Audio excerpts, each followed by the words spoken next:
Hi, my name's Tony Ridley and welcome back to another Crisis Leadership and Management Education tutorial.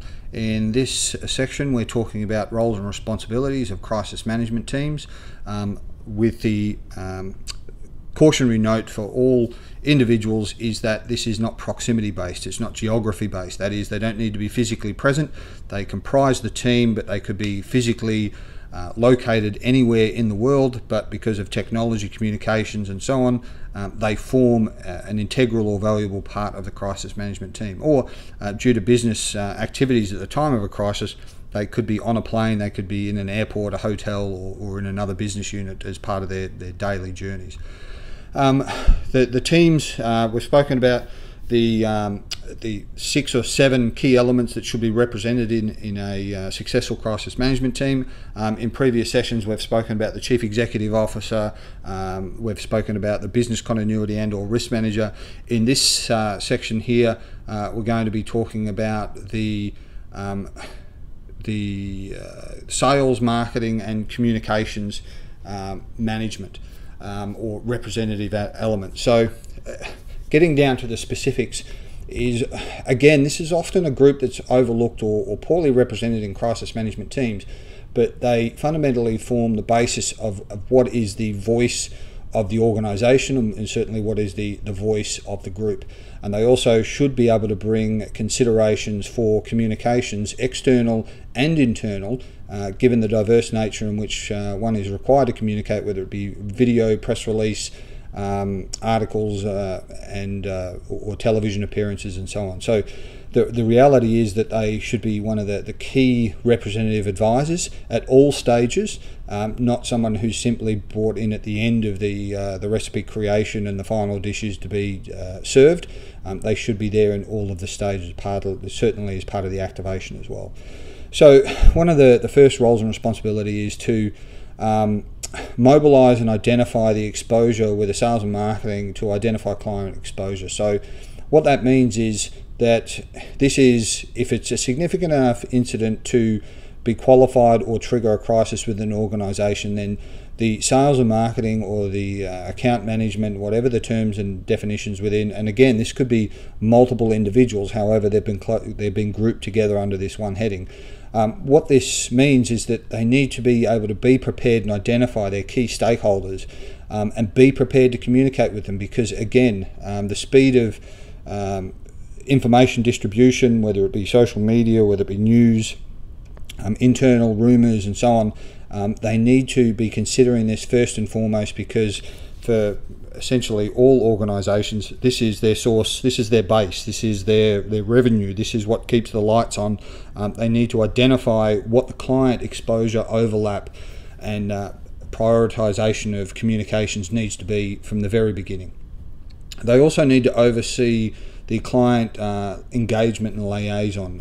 Again, you don't want to have a back office crisis operational team all of a sudden being thrust into the front office element to communicate with a client for the first time in a priority decision making process, because often the communication vocabulary, the posturing, everything is completely different, and certainly it will risk, if not jeopardize further relationships or damage them irreparably. So they should be supervising and overseeing all of those direct client engagements and even advising on the appropriate points of contact for the specific piece of communication.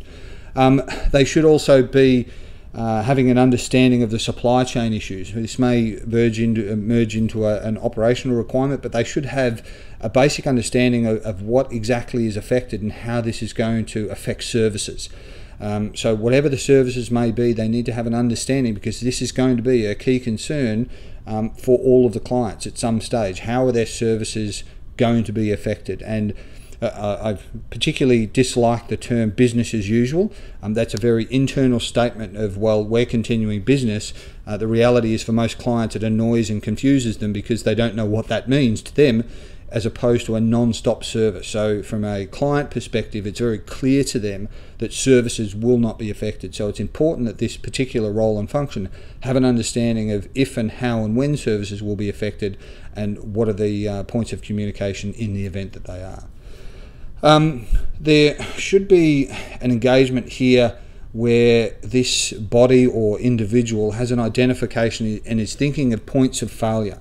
All of the representative departments and heads, and certainly roles and responsibilities should be doing this, but it's particularly acute for sales, marketing, and communications, because they often have the objectivity, or should have the objectivity and distance, to be able to look at all of the functioning elements with a very good understanding of how the business operates, and identify if and when and how they're approaching potential points of failure, those things that will impact other departments, that will certainly, from a third-party objective opinion, be more concerning. What may be routine internally may be very, very concerning for an organisation. If you think of it in very crude, basic terms, a lot of blood to a layman is very concerning. To a doctor who's used to that sort of thing and works in an emergency ward, again, that may not be concerning. So think of, will the presence of blood or the sight of blood excite and concern a client, and how that's going to be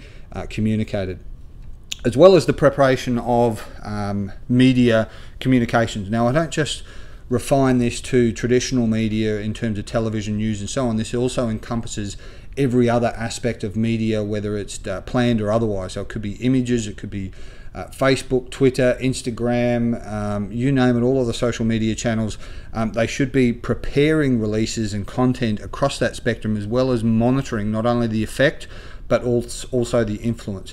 So if it means that they're monitoring YouTube and they're looking at blogs and all these sorts of things, that's part of their roles and responsibility. Now, they may dovetail with the other parts of the risk management, security features and so on later on.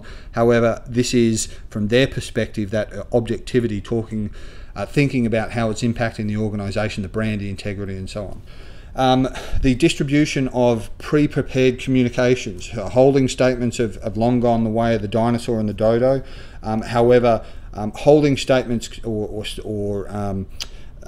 pre-prepared releases are something that could have been created 5 or 10 minutes ago. So they're the ones that are creating that particular message in preparation for an appropriate release. These are not holding statements and no comment approaches that were crafted some years ago and sit in an archive. They're real time, they're contextual, they're relevant, with an understanding acceptance that by the time they go to publication, there may be some refinements, changes and so on. And this also goes for speeches and statements from an individual, that you could be tweaking them up until a point that you're appearing in front of a camera.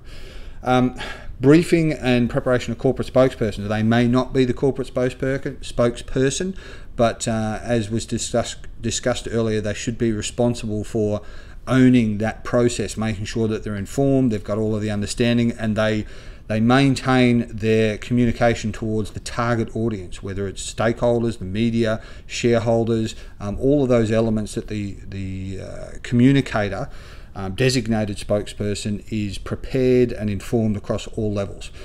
What they want communicated, what they don't want communicated, the tone, the inflection, all those sorts of things, their responsibility.